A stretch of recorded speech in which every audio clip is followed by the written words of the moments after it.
Welcome back, everyone, to another reaction video. Well, a lot of you have been asking me to take a look at this one. This is Kings and Generals. They had a video that came out 2 weeks ago about the Vicksburg campaign, and the title comes right out of my own heart. It says, "Why Vicksburg was more important than Gettysburg." I have been screaming this from the rooftops to anyone who would listen for as long as I've had a YouTube channel. I absolutely believe that Vicksburg was the decisive campaign of the American Civil War. For a lot of reasons that I'm sure we'll get into. And of course, I have been absolutely consumed with the Western theater for the last year or so as I've been doing research. And now I'm spending 3 to 4 hours a day writing the chapters for my book on Company H of the 20th Ohio. You can see in the background here, I've got a couple of books. I'm going to try to do that when I can, put up some books that I might recommend. In this case, if you ever plan on visiting Vicksburg, and not just Vicksburg itself, but visit the entire campaign. The Guide to the Vicksburg Campaign, this book here, which is, I believe the authors are Follenkamp, Bowman, and Luvas. Absolutely phenomenal book to guide you through the entire campaign, because there's so much more than just Vicksburg itself to be seen if you go there, as we're going to cover some of that. And this thing keeps messing up, but I'll fix it later. The other book you see there is 4 Years a Scout and Spy. It's written by Edward Downs, who was the company commander of Company H of the 20th Ohio, as well as Lorraine Ruggles, who was an enlisted man in the company and was the brother of Confederate General Daniel Ruggles. And Lorraine Ruggles actually served as a spy for the Army of the Tennessee. Both men were Company H, and they are an incredible resource for me in researching the events surrounding the company of Trumbull County boys that I'm writing about. So hoping to have some updates for you very soon on the book. I did release the prologue to our patrons and members to see. So I'll probably release a few more chapters here and there as I'm able to. But let's go ahead and dive into this one. I'm excited to talk about Vicksburg.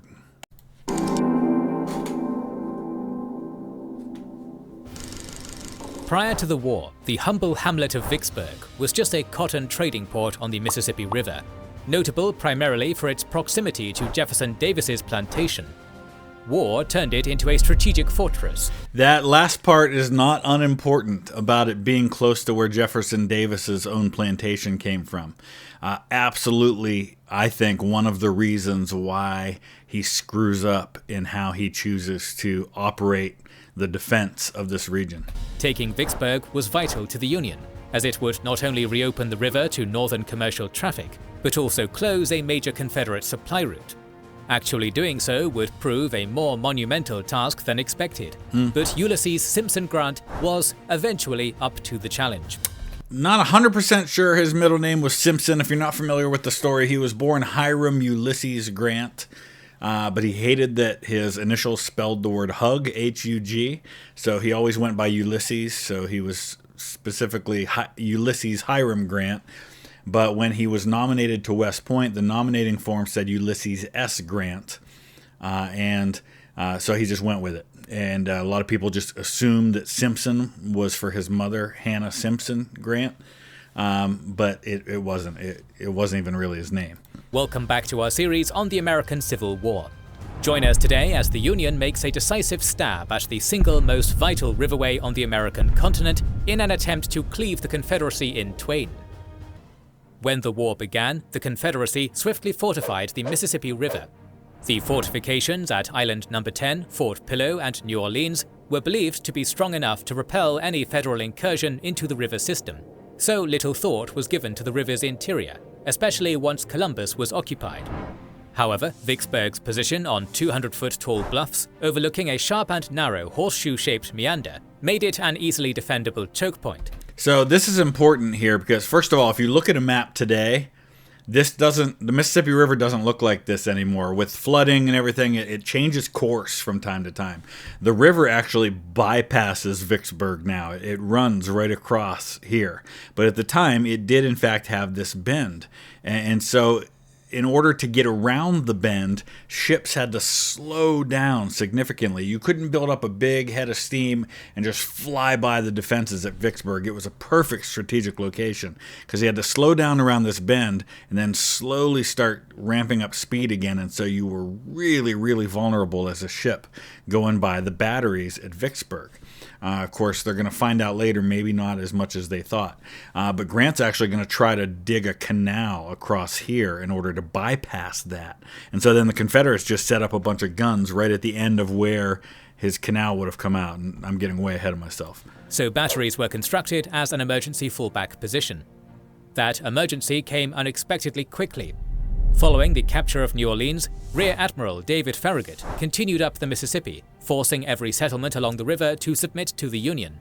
So there were 2 forts that were down here, downriver from New Orleans, that the Confederates thought were going to be able to protect the city, and they didn't.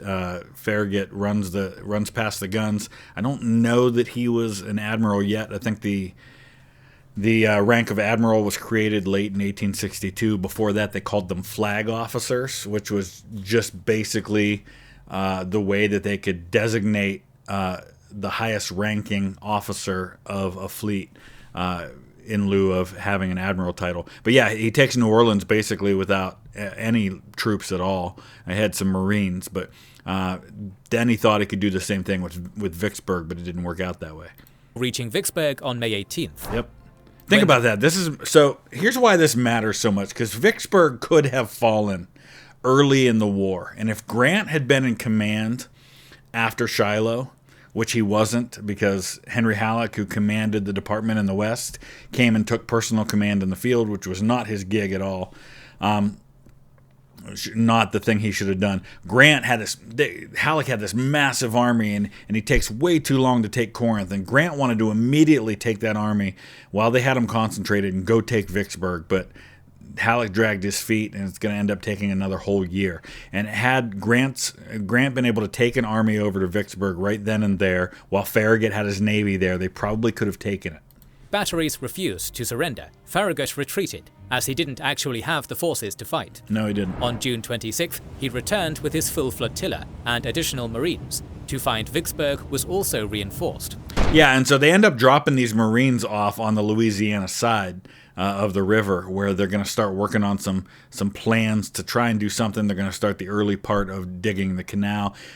Hundreds of guys are going to die doing this work because of malaria, disease, things like that. Farragut ineffectually bombarded Vicksburg before running past the guns to link up with the Western gunboat flotilla on the 28th, following its capture of Memphis. After the CSS Arkansas ran his blockade and several more failed bombardments, Farragut concluded that he lacked the resources to take Vicksburg. His attempt to bypass it with a canal across the DeSoto Peninsula seemed promising, but the Mississippi's waters refused to enter the canal. By July 24th, subtropical diseases were taking a heavy toll on his sailors, and with do not underestimate the elements being so much more of a factor in this part of the war than in the East, even though you have a lot of death from disease and things like that. The weather, the disease, the humidity, the just nastiness of the terrain. With water levels falling, Farragut gave up and returned to New Orleans. Vicksburg was the Army's problem now. Yep. Western Theater Commander Henry Halleck had dearly hoped Farragut would succeed, saving him a logistical nightmare. The only landward approach from Corinth, which avoided the morass of streams, bayous and swamps called the Yazoo Delta, required moving directly south along exposed rail lines from Holly Springs towards Jackson. Then the reason that we're going to end up referring to Grant's Vicksburg campaign in the spring of '63 as the most brilliant campaign of the war, which I absolutely believe it was, is in large part because of this mess that you see here. Just the approach itself to Vicksburg is a nightmare. Vicksburg is a beautiful defensive position if you're the Confederates, not only because of how it overlooks the the river from the bluffs and the bend in the river there. It helps defensive. But on the land side, it's protected on most of its northern side by these swamps, and it makes it really, really hard to get to. And Henry Halleck's not the guy. Henry Halleck is a brilliant desk general. He's a great chief of staff. He's a George C. Marshall type. He's married to Alexander Hamilton's granddaughter, and he's a good desk general. They called him Old Brains for a reason, but he's not a field commander. West to Vicksburg. Approaching from the south required navigating the unmaintained roads and frequently flooding streams of backcountry Louisiana before crossing the Mississippi, then moving north across more streams. As Farragut was giving up, Halleck was made general-in-chief and called to Washington, leaving Grant to finish securing the supply route to Corinth. Best thing that could have happened, to leave Grant to actually have his own command again. He was finished by November, at which time Halleck formally gave Grant full control of all soldiers and resources in the Mississippi theater. Grant had full discretion regarding how to use them, though Halleck and President Lincoln preferred operations against Vicksburg over all others. And I'll say this about Halleck. Initially, he really holds Grant back and doesn't necessarily completely trust Grant, but he'll later on recognize the brilliance that Grant has. And when Grant is eventually promoted above Halleck to be the commander-in-chief, he keeps Halleck in that chief of staff post, even though he leapfrogs him for command, because he recognizes Halleck does have strengths in that way. Grant was happy to oblige, but the task proved far harder than expected. Opposing Grant was General Joseph Johnston, who had finally recovered from his Seven Pines wounds and was now in command of the Department of the West, encompassing all Confederate forces between the Mississippi River and the Appalachian Mountains. So Joe Johnston is wounded at Seven Pines. That's when Robert E. Lee becomes the commander of what we know as the Army of Northern Virginia. Johnston recovers. He's sent west. Never saw eye to eye with Lee. Not with Lee either, but especially with Jefferson Davis. Never trusted him, never liked him, and that's why he keeps pulling him from command and he keeps bypassing him, and he never really gives him a good opportunity again.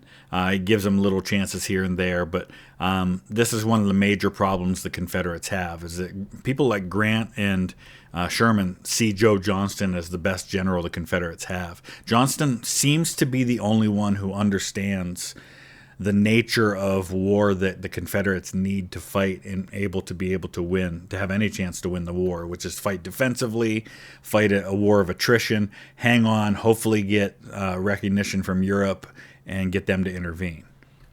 However, what that actually meant was ambiguous. Johnston only had direct control of a few regiments, right, and Davis never explicitly gave him command of the other units. Johnston outranked all the previously independent department commanders in his new department. Still, Davis never explicitly contradicted a previous decree that department commanders were equal regardless of rank. And this is one of the major problems that's going to happen, and one of the reasons that Grant's able to take advantage of it is that you have this discrepancy among commanders, like who's in charge, what troops do they command. Can Johnston order Pemberton and tell him what to do at Vicksburg? And it's just a nightmare. It should have been so clear-cut. It would have made things very different. Or explicitly told the other generals that they answered directly to Johnston. Worse, Johnston didn't have sufficient resources to defend everything, and he didn't know where all the resources he did have were.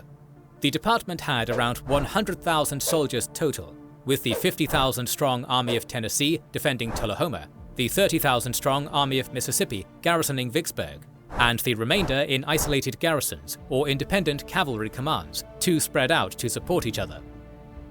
Worse, Davis still habitually disregarded the chain of command by issuing orders directly to Johnston's sub-commanders and moving troops around seemingly arbitrarily without... Lincoln and Davis both had this problem of meddling too much with their troops on the ground. I think they both did a disservice to their generals by meddling in things that they either didn't fully understand or they weren't in a position to know the facts on the ground. ...of telling Johnston. Consequently, Johnston frequently didn't know where his units were or what they were doing. Davis ordered Johnston to prioritize defending Vicksburg, calling it the nailhead holding the Confederacy together. And Lincoln saw it that way, and so did Grant as well. Everybody agreed on both sides that Vicksburg was one of the keys to winning the war. By June 1862, it was the only link between the Trans-Mississippi Department and the rest of the Confederacy. So you see here why, Vicksburg and Atlanta, they're not big cities. They're not Nashville, Memphis, New Orleans, Richmond. They're vital because of their rail hubs and because of supply. And Vicksburg runs to Jackson, runs across, to Atlanta, and that's why these areas, Corinth, same thing, rail hub. That's why these areas matter. Expand and protect the critical Red River supply route, and take some pressure off Vicksburg. A cotton trading jetty named Port Hudson was converted into another fortress at PGT Beauregard's recommendation. At the same time, Vicksburg was further reinforced and fortified. Incorporating learnings from the past year, the riverside batteries were lengthened to provide a longer gauntlet of fire for ships to cross, and many guns were mounted on swivels to make aiming easier. The landward defences became a murderous series of redoubts, trenches, and lunettes with overlapping fields of fire. Johnston was impressed but had his reservations. No matter how strong the fortifications were, the Union had the resources to besiege them, and Grant had the stubbornness to see any siege through. Given his lack of men and material for a relief effort, Johnston's best hope was to keep Grant out of Mississippi. If that failed, Johnston wanted to pull out of the defenses and fight Grant in open country. Remember that, because that's going to be one of the keys, is that what Johnston didn't want to see happen, Johnston didn't want to get bottled up. He didn't want to see tens of thousands of Confederate troops end up like Fort Donelson did, where you have tens of thousands of them captured, sent north. You didn't want to see the same thing happen, and so that's going to be one of the sticking points, is that Jefferson Davis is going to tell John Pemberton, defending Vicksburg, hold it at all costs. And Johnston's going to be like, no, don't get bottled up in Vicksburg, and they can't do both. Or at least he could retreat if defeated. A fortress could be retaken, but a trapped army was destroyed forever. Grant decided not to overcomplicate his November 1862 campaign against Vicksburg. He had about 70,000 soldiers ready, and fresh recruits were arriving in Memphis every day, while Johnston couldn't have more than 50,000 soldiers to resist him. Therefore, Grant would divide and conquer his enemy by the direct route. He'd take 40,000 men in 2 corps to Holly Springs, then straight down the Mississippi Central Railroad, expecting to fight Johnston in the open between Oxford and Grenada. His most trusted subordinate, William T. Sherman, would load 35,000 men in 4 divisions onto Rear Admiral David Porter's river fleet near Memphis, sail to the Yazoo River, disembark as close to Vicksburg as possible, then advance on the city to pin its garrison. So one of the things you're going to see over and over again during this campaign, and on the surface it might seem counterintuitive, is that Sherman's going to be used as the distraction. It happens over and over again. He's going to send him down to Chickasaw Bayou here while he moves with the main body down the center part of Mississippi, hoping that he can turn and hit Vicksburg from the land side. Then later again in the spring of 63, Sherman's going to be often used as the distraction to pin Pemberton in place while Grant moves with his other 2 corps under McClernand and McPherson. Why would he waste Sherman on distractions? Because he trusts him. That's why he gives Sherman the independent commands, because command and control is difficult when you disconnect your army, especially in this region. It's hard to stay in contact. Sherman's the guy he trusts to have an independent command and to do his job without regular updates and regular instructions. That's why. Trapped between the 2 forces, the Confederates would either yield Vicksburg and be trapped by a pincer in open country, or retreat into the defenses and fall to a siege.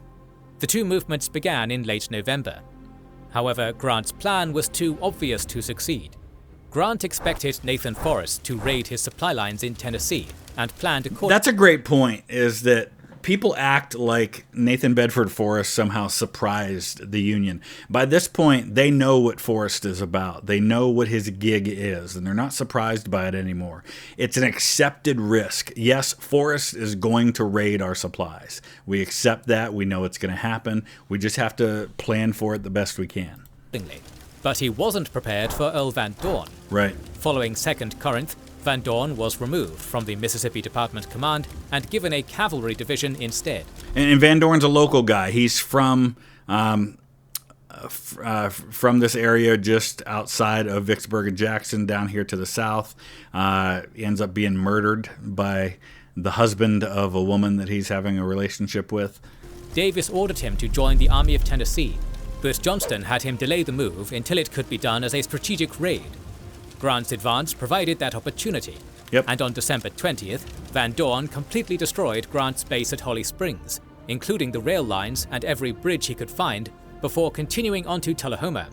With his lines of supply and communication cut, Grant retreated.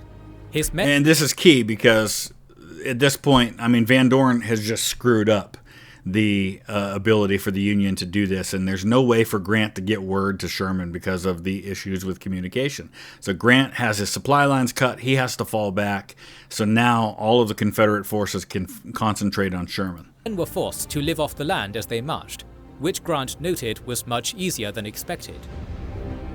That's key right there, what he just said. Even though this operation failed, Grant learned from this. Oh, we can survive cut off from supplies and communication. Why does that matter? Because they're going to use that in the spring of 63. Sherman's going to use that in his march to the sea in 64. This was an important lesson that the Union learned. They didn't have to protect 100% of their supply lines and leave tens of thousands of troops to do it. Meanwhile, Sherman had been successfully debarked at Johnston's plantation and attempted to advance on Vicksburg through Chickasaw Bayou. Opposing him were 14,000 men from the Army of Mississippi, now led by Lieutenant General John Pemberton. However, it was the terrain that actually defeated Sherman, as his— I don't think that's John Pemberton. That's not the Coke guy, is it? Because there's a John S. Pemberton who invented Coca-Cola. John C. Pemberton, who was from Pennsylvania, and is buried in the same cemetery outside Philadelphia that George Meade is buried in. I don't think that's him. That doesn't look like him. Men struggled through thick forests and chest-deep bayou before they could even reach the defenses. Chickasaw Bayou is a nasty place to fight a battle, and if you look at the battle flag of one of the Kentucky regiments, a couple of my ancestors were in it, it just torn to shreds. I mean, this was a really poor place to fight, and it was never intended to be the main assault. It just was the only thing that was left after Grant got turned back. Protected by a high bluff and felled trees. Unaware that Grant had turned back and the operation was cancelled, Sherman attacked twice, reasoning that he'd have to lose men to take Vicksburg. One place was as good as any other, but they made no progress and retreated on December 30th. In the aftermath, Johnston inspected Pemberton's defenses and warned him that if the Federals ever took Haines' Bluff, Vicksburg was indefensible and he was to evacuate immediately. This was when a lingering problem in Grant's department made itself known. John McClernand was a prominent Illinois War Democrat who'd served under Grant since Cairo, and whose battlefield competence was balanced by him being a ladder-climbing backstabber at headquarters. That is so accurate. A ladder-climbing backstabber. That is 100% who John McClernand is. He is the guy who makes all the political generals have a bad name. You know, thankfully for every John McClernand, well, not for every, but for John McClernand in this case, you also have John Logan, who's also a war Democrat, but is a fantastic field commander. McClernand was only concerned about McClernand. The whole time this is going on, he's taking advantage of his friendship with Abraham Lincoln. They had been in Congress together, both from Illinois, and Lincoln is... Listen, if Lincoln didn't have to bow to the war Democrats to try and keep this coalition together, he wouldn't have held on to McClellan as long as he did, and he certainly wouldn't have given McClernand the latitude that he got. He constantly denigrated colleagues and superiors to the press, the War Department, and Lincoln in his quest to raise his own star and get an independent command. A lot of the stuff you hear early on about Grant being drunk at Shiloh and things like that, there's your guy who probably had something to do with it. He wanted that job, and he was going to do anything he could to tear Grant down in order to get it. And eventually he goes and gets permission from Lincoln to basically create his own army and that he's going to use that's independent from Grant's command, so that he can start recruiting his own force to lead his own army against Vicksburg. Grant gets wind of all of this, is able to work through Halleck to circumvent what's happening, eventually get McClernand back under his command, and then he's just waiting for an opportunity where McClernand screws up, where he can drop him, and he finally does it. To Halleck and Grant's disgust. And I give Halleck a lot of credit, because Halleck sided with Grant in all of that, against the likes of Lincoln and even Edwin Stanton. In October, he'd taken a leave of absence to propose his own strategy to Secretary of War Edwin Stanton and Lincoln. Claiming that the problem with the army was a conservative cabal of West Point incompetents, McClernand proposed that he would raise a new army in Illinois, then take riverboats directly to Vicksburg. His fellow political general, Nathaniel Banks, would bring the Army of the Gulf northward, and the two forces would take the Mississippi River. Lincoln was under pressure from Midwestern war Democrats to reopen the Mississippi for commercial traffic, and approved McClernand to raise troops. Stanton, who shared McClernand's disdain for West Pointers, went further and authorized a new army, which led to Stanton and Halleck having strong words about undermining field commanders. Right, and what you're going to see is that early in the war, you've got a lot of these political generals, Dan Sickles, John McClernand, Nathaniel Banks, people like that. But as the war goes on, notice what happens. The cream rises to the top, and almost in every case, it's the West Pointers. John Logan's like one of the rare exceptions to the West Pointers rising to high levels of command. Most of these guys are going to end up, Sherman, Grant, McPherson, all these guys, they're West Pointers. Meade. A concerned Grant asked for and received confirmation from Halleck that he was in control of all operations in his department. And that was so key. Halleck's like, yeah, you're in control. You command those men, even the ones that McClernand is raising right now. Back to work, no longer concerned. Halleck was far more worried, and quietly undermined McClernand by forwarding most of the units he raised to Grant. Halleck then delayed... Lincoln and Stanton, you can raise your own army. And then Halleck, as the overall commander of the army, takes all those troops and sends them to Grant. I love it. McClernand's arrival in Memphis, until after Sherman began the Chickasaw Bayou operation. Angered, McClernand complained to a chastened Stanton, who informed him that instead he'd command the Army of Tennessee's 13th Corps. McClernand caught up with Sherman after Chickasaw Bayou and declared himself in command as the senior officer, and said that the force was his promised Army of the Mississippi. However, he didn't make any further moves until Sherman suggested capturing the Confederate garrison at Arkansas Post to secure their supply line. This was accomplished by January 11th, but Sherman and Porter reported that McClernand had no idea how to command an army. Consequently, Halleck telegraphed McClernand that he couldn't just declare himself an army commander. And you can't just, I declare that I am in the command of the Army of the Mississippi. McClernand outranks Sherman. Why? Because McClernand got his Major General's commission in the Volunteer Army before Sherman did. McClernand gets his immediately after Fort Donelson, because McClernand did well at Fort Donelson in command of a division there. And so there's a bunch of promotions that happen. Grant gets one, McClernand gets one. And so the fear here now is that as you get into the to the main Vicksburg campaign, you're going to have Grant, and you're going to have three corps, the 13th, 15th, and 17th Corps. McClernand's 13th Corps, Sherman's 15th Corps, and you're going to have McPherson commanding the 17th Corps. And the problem is McClernand outranks McPherson and Sherman. If something were to happen to Grant, like it almost did when he had a horse fall on him, McClernand commands the army. Grant arrived to reabsorb the force on January 17th, reducing McClernand to corps command. Secretly, Grant began looking for an excuse to dismiss the irritating intriguer. And he was actually given permission at that point to remove McClernand if he had good reason, and he could have done it sooner than he did. Dealing with McClernand forced Grant to switch bases from Corinth to Memphis, while leaving the problem of getting to Vicksburg unchanged. Lincoln liked the idea of a joint push up and down the Mississippi, and asked Grant to work with Banks. Dutifully, Grant did contact Banks, but the latter was busy securing southern Louisiana's bayous amid fierce resistance, and he wasn't sure when he could realistically attack Port Hudson. That actually helps because Grant's like, well, if you're not ready, I'm going without you. And the problem was, at some point they were supposed to link up, and had they done that, Banks would have been the overall commander. Grant continued to work against Vicksburg alone. The direct route was too vulnerable to cavalry raiding to try again, which meant that he'd have to find a way along the Mississippi River.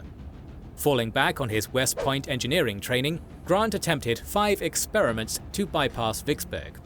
Grant would later claim in his memoirs that their only real purpose was to keep his men busy during the winter. Right. Yeah, there's some truth to that.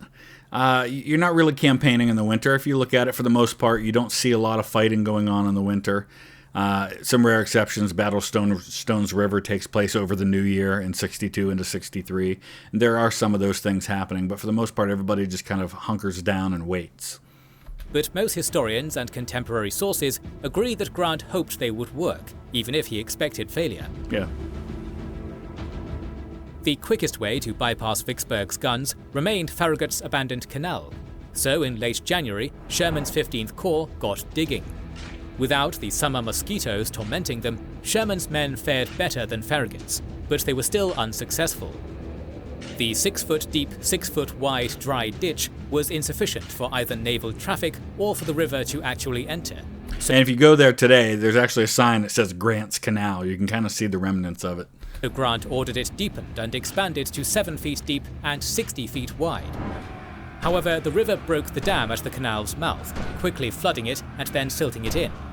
Steam dredgers were called in, but the additional activity attracted Confederate cannon fire, and the canal was abandoned. Meanwhile, McPherson's 17th Corps built another canal from the Mississippi to Lake Providence. And McPherson, he's an engineer by trade. That he was the chief engineer of Grant's army until Grant realized what a brilliant guy, absolutely brilliant guy he is. Notice a theme here, by the way. Grant from Ohio. Sherman from Ohio. McPherson from Ohio. Then through connecting bayous to the Red River, enabling Grant to transport his army to Port Hudson instead. By March 18th, McPherson reported that the canal was sufficiently complete for riverboats, but fluctuating water levels along the route led Grant to abandon the project. It is likely that this project really was just a make-work effort, as Grant didn't want to get close enough to Banks for the latter to claim command of the expedition through his seniority. In February, Porter attempted to bypass Haynes Bluff to the east via a disused riverboat route called the Yazoo Pass. If successful, it would open a trade route to Yazoo City and the flat ground east of Vicksburg. To reach the pass, on February 3rd, a levee was blown near Helena to raise the water level and allow 10 gunboats and 13 transports into Moon Lake.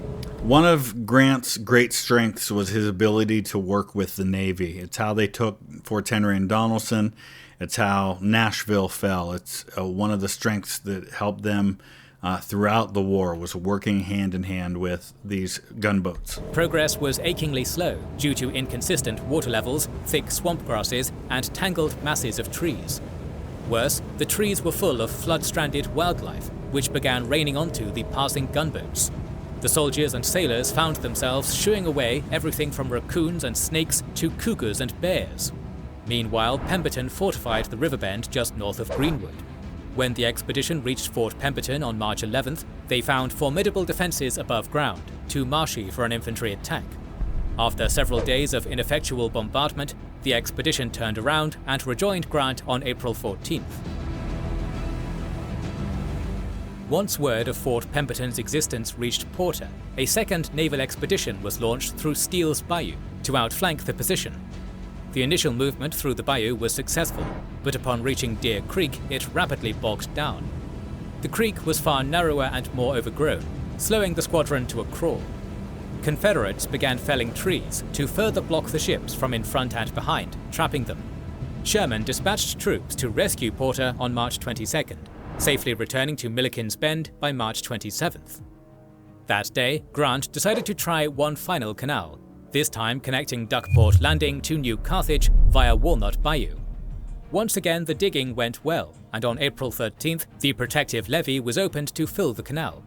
However, Mississippi silt began to clog the route, and the region's water levels began falling, leaving less than 6 inches of water inside the canal. This was the final straw for Grant. Yep.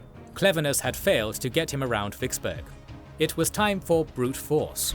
And this is a great strength that Grant has. He's like, you know what? We've tried things. They're not working. But Grant doesn't give up. He's got that dogged determination that says, once I start going forward, I don't stop going forward. I will go through the wall. If I can't go through the wall, I'll go around it, I'll go under it, I'll go over it. I will find a way to the other side of that wall. And when nothing else works, fine, we're just going to run the guns. Having had ample time to survey Vicksburg's riverward defenses, he'd concluded that the high bluff was actually a weakness, as the guns couldn't depress far enough to hit the nearest third of the river. Therefore, transports could steam right under the guns and survive. So if you picture it this way, picture guns up on a cliff, right? You can only lower them so much. And if you hug the cliff side with your ships, you can't hit the ships. And the Confederates actually had cotton bales on either side, so that if the Navy tried to run the guns at night, they would light these cotton bales on fire and basically light it up so they could see in the nighttime. After convincing Porter to make the run, Grant planned a multi-pronged deception to disguise his intentions until the crossing was complete. McClernand's troops quietly built a military road from the supply base at Milliken's Bend to Hard Times Landing, where Grant intended to cross. This kind of stuff is just nuts to me, and this is why I love Grant so much. He's great at the logistics stuff. He was a quartermaster, regimental quartermaster in the Mexican War. He knows logistics. He knows supplies. And he has them build this like 40-some mile corduroy road. Basically corduroy, if you know what corduroy pants are, how they're like bumpy, that's basically what they do is you chop trees down and you lay the logs down as a road, and you just basically lay all of these logs, and you're just chopping trees down and laying logs. And in a matter of weeks, they build this massive 40-mile road for his army to go through the swamps and get down to the other side where they're going to be met by the Navy. Meanwhile, Sherman would leave one division to feint against Snyder's Bluff to pin Pemberton, while the rest of his corps made demonstrations to the north to divert attention from McClernand and McPherson's crossing, then follow behind. Finally, a cavalry raid through the central Mississippi would draw resources and Johnston's attention away from the river. So here's Grant now using the Confederate strategy. Remember when he tried to take Vicksburg in the in the early part of the winter of 62 into 63, in late 1862, he gets harassed by Confederate cavalry. Now he's going to use his cavalry to pin the Confederates and keep them occupied, so he can operate unmolested in Louisiana. The night of April 16th, Porter sent 7 gunboats shielding 3 transports floating downriver towards Vicksburg. With engines muffled and no lights allowed, Porter hoped to simply float past the guns unnoticed on a moonless night. However, Confederate sentries spotted them anyway and raised the alarm, interrupting a grand ball being held in town. As Grant predicted, the guns mostly overshot, and the squadron took minimal damage. So they're mostly going to hug this side so that the Confederates can't put their guns down low enough to hit them. They're only hitting the tops of the boats for the most part. Many holes in smokestacks. By the time the Confederates realized the problem and began elevating their guns, Porter was through, and Grant had his transports. 6 days later, 6 supply ships attempted the run, with 5 making it through. With Porter clear, the second phase began. Colonel Benjamin Grierson was a music teacher who hated horses, but 2 years of war had turned him into a hardened cavalryman, ready to teach the Confederates a thing or two about strategic cavalry usage. Launching from LaGrange the morning of April 17th, Grierson led his 1,700 troopers 600 miles through central Mississippi to Baton Rouge, arriving May 2nd.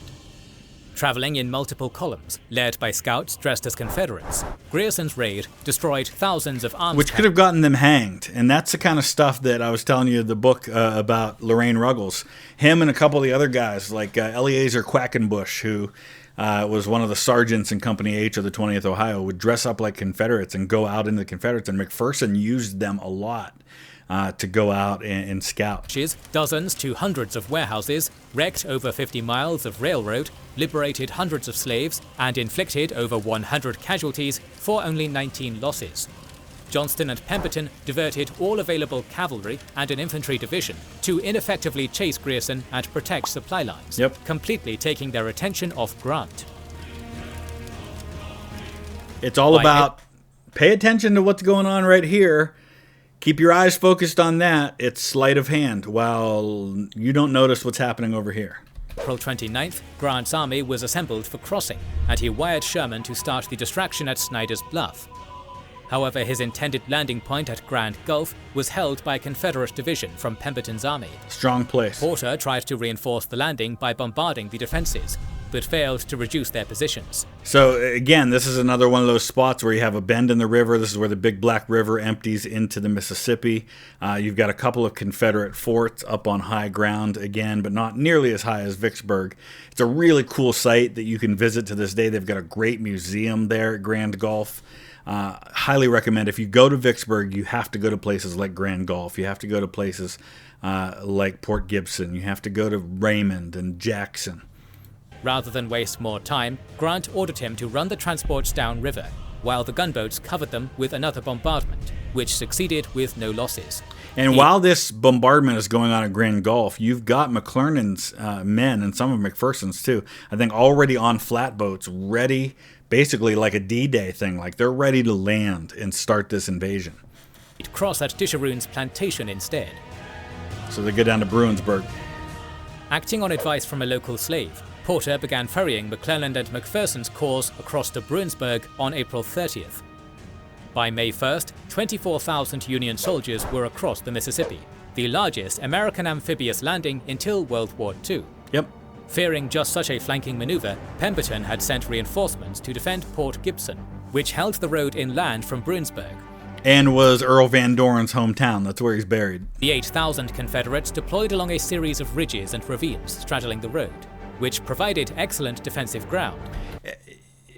When you think of like isolated and kind of entanglement and woods, you think of the wilderness, but the wilderness has absolutely nothing on Port Gibson. The Battle of Port Gibson is literally in the middle of nowhere, and to this day, it's dirt roads. I led a 2-day tour of the Vicksburg campaign last year, and we went to Port Gibson, and I felt terrible because it had just rained, and a lot of the roads had washed out, and you were talking like ditches, like holes in the road that were 2 feet deep, and we were desperately trying to keep our cars on the high ground. If you turned a little too far to one side or the other, your car would have gotten stuck back there. And you basically have 2 roads through this wilderness, and the Confederates are able to hold each side with just a couple of brigades, and it's tough place to fight. But also prevented the units from communicating directly with each other. It's like McClernand 2 separate battlefields. Made contact with the Confederates at 0630. Pushing back the brigade holding Rodney Road until being checked by Confederate reinforcements. Following an artillery barrage, McClernand ordered another attack, only for it to fail when the units didn't attack together. However, at 1000, McClernand finally got all his units to advance together, and the Confederate front line buckled and fell back. Grant sent reinforcements, and the attack continued until the Confederates withdrew at 1500. With a federal beachhead established, and because now they've got the beachhead established, Grand Gulf is now vulnerable. It's a great defensive position against the river, but to protect against a land attack, it's not really equipped for. And so you go there now, there's this huge hole in the ground at one of the forts where they blew up all their ammunition and powder. Confederates at Grand Gulf withdrew to rejoin Pemberton. Meanwhile, Grant established his communication lines and brought the rest of his 40,000-man field army across the Mississippi. Marching for Raymond, he ordered his troops to travel light and to forage for supplies, which the men did with gusto, stripping all the local plantations of food. And it's cool because, again, in my research for the book on the 20th Ohio, they describe some of these instances where a guy gets a hold of a chicken and they're all excited because now they're going to be able to have some chicken, because basically they're all just carrying a couple of days worth of hardtack with them. And Grant even describes how the nature of all of this meant that he hadn't changed out of his uniform in a week. And that night he goes to Grand Gulf and sets up his headquarters there, and he borrows some clean underwear from one of the other men to wear and has a bath for the first time in a while. Following Davis's orders, Pemberton ordered John Gregg's brigade to establish a defensive line at Raymond, rather than Jackson. On May 12th, McPherson made contact with Gregg, who aggressively attacked the unknown force. McPherson's vanguard was pushed back. So the vanguard is the 20th Ohio. It's the brigade under Elias Dennis, the 20th Ohio, 68th Ohio, a couple of other units. And this will be the second bloodiest day of the war for the 20th Ohio. It's in a place that hardly anybody's ever heard of, at Raymond. Super important battle, though. Gregg basically has a brigade, and he's got ladies back in town making dinner for them so that after they win their big battle against what they think is just a raiding party by the Union, they're going to come back and have a meal. Well, he ends up running into two full divisions under McPherson. He gets thrown back, heavy casualties, and the men of the 20th Ohio and others get to come into Raymond that night and eat the meal that was prepared for the Confederates. And now this opens the door for them to head to Jackson the next day. Four superior numbers nearly enveloped Gregg, who just barely escaped. While barely a hiccup to his march, Grant decided to swing east to drive off Johnston before he could gather enough forces to be a threat. So while all this is going on, you've got Joe Johnston over here trying to gather an army to take on Grant. And at this point, Johnston and Pemberton combined actually outnumber Grant. The problem is they're on either side of him, and they have their own commands. And Pemberton's been told to hold Vicksburg at all costs, and Johnston knows that that's death for Pemberton's 30,000-man army if they get bottled up in Vicksburg. And so he's desperately trying to get Pemberton to come out of Vicksburg with his full army instead of just sending piecemeal token attacks against Grant. And so there's this push and pull going on between these two, and by the time Pemberton finally decides to come out of Vicksburg, it's too late. Johnston had been with the Army of Tennessee when Grant crossed the Mississippi. Learning of the situation on May 9th, he'd raced back to Jackson to find only 6,000 men ready to defend the city. It assured him that reinforcements were coming. However, Sherman and McPherson arrived first on May 14th. Rather than fight a hopeless battle, Johnson ordered Gregg to delay the Federals while he evacuated everything he could. The Union attack began in a rainstorm at 1000. It wasn't just a rainstorm, it was lightning and thunder. I mean, this was like one of those moments that these men remembered because they were fighting, and it was tough to keep everything dry, and you're attacking the state capital of Mississippi. One Confederate capital has already fallen in Tennessee, and now your men have an opportunity to take a second one in Mississippi. Baton Rouge is falling in Louisiana, and so they're having success, and they feel it. And taking Jackson is just one more step toward the ultimate victory. By 1400, Johnston was clear. Gregg successfully disengaged and rejoined him on the Canton Road.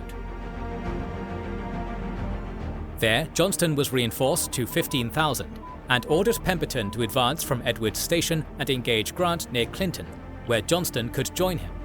So there's a railroad that connects Jackson to Vicksburg, and it's along that railroad and along that supply route that Grant is going to turn and head right toward Vicksburg. And Pemberton finally comes out with most of his army. He does leave some back in Vicksburg as a fallback position. But this is the opportunity where if he and Johnston had been able to link up somewhere before running into Grant again, they could meet him on even terms. However, Pemberton ignored the order and instead tried to raid Grant's supply line. Yeah. However, Pemberton is not a field commander, right? He's a build the fortifications guy. He had started the war building fortifications on the East Coast for the Confederates. He's not a brilliant commander. He's a Jefferson Davis guy, and that's really all that matters. And so rather than obey Johnston's order to link up, he thinks, no, I've got a better idea. And his better idea is going to lose him his army. It was advancing too quickly. Pemberton switched to obeying Johnston, but it was too late.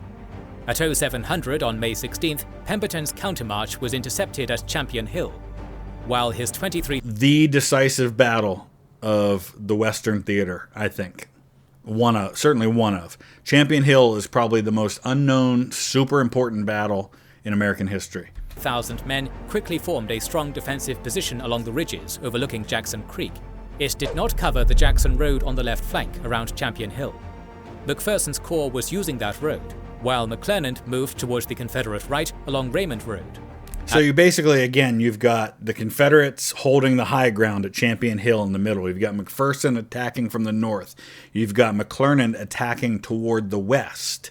If you look at a map, it all kind of makes sense. McClernand taking his good old sweet time, as McClernand does, while McPherson, who's a hardcore, fantastic general, one of the best in the Union Army, and the only Union Army commander who's going to die during the war later on at Atlanta, he is hitting the Confederates with everything he's got. And McClernand, this is, I think, probably Grant's last straw with McClernand, even though it takes a little longer, is that he's so exasperated that McClernand will just not attack the way he needs to. At 11:30, McPherson engaged, and by 1300 he'd broken through, while McClernand was stymied. Pemberton's position crumbled, and his men fled across Baker Creek towards the Big Black River Bridge, their only remaining escape route. There were two bridges across the Big Black River, and one of them had been destroyed. The other one was still open, and you're going to have this delaying action fought. I think it's by, this is where Loring is going to be killed. Loring is one of the guys responsible for building the fortifications at Vicksburg. In fact, I think he was the guy who built Forts Henry and Donelson. Double check me on that. One division was cut off and would instead sneak around Grant to join Johnston. Pemberton retreated back to Vicksburg, leaving 2 brigades to hold the Big Black River Bridge in the hope that the missing division would arrive. Instead, McClernand arrived early on May 17th, and an artillery duel began. Scouting under the cover of cannon smoke, a Union brigade discovered that a river meander scar led right into the heart of the Confederate line. The brigade rushed into the scar, then charged into the Confederate line, which crumbled from the shock. The routing rebels burned not only the bridge, but a riverboat serving as a ferry, to unsuccessfully delay the Federal advance. At this point, Pemberton is bottled up in Vicksburg, and he really has no hope except that Johnston can come and relieve him, which he can't. He doesn't have the men to do it. As Pemberton withdrew from Haines' Bluff, Johnston knew that Vicksburg was doomed and ordered him to evacuate before being trapped. However, Pemberton chose to ignore Johnston and follow Davis's order to hold Vicksburg at all costs. By May 18th, Grant was outside Vicksburg. Unwilling to let Pemberton's men recover, he ordered an immediate storming attack. The terrain at Vicksburg, and I'm going to tell you at the end to go check out my video series that I did from the Vicksburg battlefield. It's an older video. It's one of the older ones on the channel, so it's not my best work in terms of quality, but the information is great. The information is good, and it'll give you a good look at what this whole campaign, what these places look like at the ground level. It's a really unique battlefield, and it's not just as simple as attacking. I mean, there's only narrow avenues, and then there's these long ravines, like sometimes 30, 40, 50 feet straight down, with a hill across the top with a road that runs through. And so you have to attack funneled through that little area, maybe 20 feet wide. You can't send 5,000 men wide going across. You can send one little regiment at a time up the hill toward these fortifications. Which failed on May 19th. On the 22nd, Grant ordered another assault after heavy bombardment from both his artillery and Porter's gunboats. The vast majority of Grant's casualties during the entire Vicksburg campaign are going to come on the 19th and the 22nd in these 2 assaults on Vicksburg. The second assault, McClernand is on the left. You've got McPherson in the center, and then Sherman up on the northern end on the right of the Union line. And McClernand's going to claim that he made a breakthrough and that he can get to Vicksburg, but he needs reinforcements. And Grant's not so sure that's true, but he's like, I got no reason to think that my corps commander would lie to me. So he sends reinforcements, and they get kind of torn up too. And then he finally figures out, no, McClernand was never really in as good a position as he said he was. And I think that's the moment when Grant finally had a reason to remove McClernand, but he waits for a really, really good reason. Sorry, I've been having to stop the video a lot because my neighbor decided that the middle of the afternoon was a fantastic time to mow the lawn. Anyway. While this more carefully planned attack took some outworks, the defenses ultimately held. Accepting failure, Grant prepared to take Vicksburg by siege. Yeah, he issues orders to all his commanders, forget trying to attack. We're just going to do this the old-fashioned way. We're gonna siege. We're gonna camp them out. We're gonna build mines, which they built a whole bunch of. We're gonna dig underneath. We're gonna blow them up. We're gonna starve them out. We're gonna do whatever we have to. Began calling in all his reinforcements, including the troops he'd left north of the city to distract Pemberton. Meanwhile, Banks finally disengaged from operations along the Red River and besieged Port Hudson on May 22nd. As Grant built his siege lines, he initially couldn't completely surround Vicksburg. Right. And Pemberton... He doesn't outnumber Pemberton by that much at this point. As I said before, you add Johnston's forces, they're relatively equal. So he's spread out pretty thin, but now he's going to start calling in reinforcements from everywhere in the region, and he's going to end up outnumbering Pemberton 2-1 by the time all is said and done, and then he's going to completely encircle the city. Escaped via unguarded roads to the south. Johnston repeatedly ordered him to do so, but Pemberton instead obeyed Davis's orders to hold and wait for the relief army Davis promised Johnston was building. Johnston was assembling troops in Jackson, but he couldn't find enough artillery, ammunition, or muskets for all 32,000 soldiers. And if you read the, like Osborne Oldroyd from Company E of the 20th Ohio, he kept a diary of the entire Vicksburg campaign. If you read some of the letters from other guys in other units, there was this constant expectation that Johnston was coming. The Union soldiers believed that any day now, Johnston's going to show up in our rear with an army. And so this was a constant concern. While they're besieging Vicksburg, and you might think, oh, they've got him now. No, there was a fear they were going to be attacked from the rear. And so eventually Grant's going to have to send some men to go deal with that and to go check any potential attack from the east. Most of whom were raw conscripts. Worse, by early June, Grant was reinforced to 77,000, with Sherman guarding the Big Black River crossings with 40,000 men. Grant also found the excuse to fire McClernand after he defied orders about talking to the press on June 18th. Yeah, he released some confidential communications to the press. Grant had plenty of reason to fire him before that, but he uses this as the chance to finally do it for real. Puts Edward Ord in command of the Corps. The situation was hopeless, so Johnston called for help from other departments. On June 7th, the Trans-Mississippi Department sent a Texas brigade to break Grant's supply line at Milliken's Bend. The Louisiana Colored Brigade stationed there repelled the attack with heavy losses. So this is one of the untalked about moments, because everybody talks about the 54th Massachusetts in the battle at Fort Wagner, but before that happened, you already had what were called colored troops, black troops in the field, but these weren't necessarily units that were authorized at the federal level. These were runaway slaves and freedmen in this region that had been gathered by Grant's army and by these other departments and put into the field. And so you've got these colored troops that are guarding the supply depot at Milliken's Bend, and their back is against the river, and they get attacked, and it's vicious. It is nasty. It is a really, really tough fight, and they fight well, and they take heavy, heavy casualties in doing it. The only serious attempt to break the encirclement. Johnston finally moved to break the siege on June 28th, but a series of probing attacks on July 1st showed that Sherman's position was too strong for his poorly trained troops, and Johnston retreated to preserve the army. On June 25th, and again on July 1st, Grant's engineers detonated mines under the Confederate lines. One of them, this mine that explodes under the 3rd Louisiana Redan, there's actually a description of one of the enslaved men on the Confederate side being blown up and over to the Union lines. You have to understand, the lines are ridiculously close.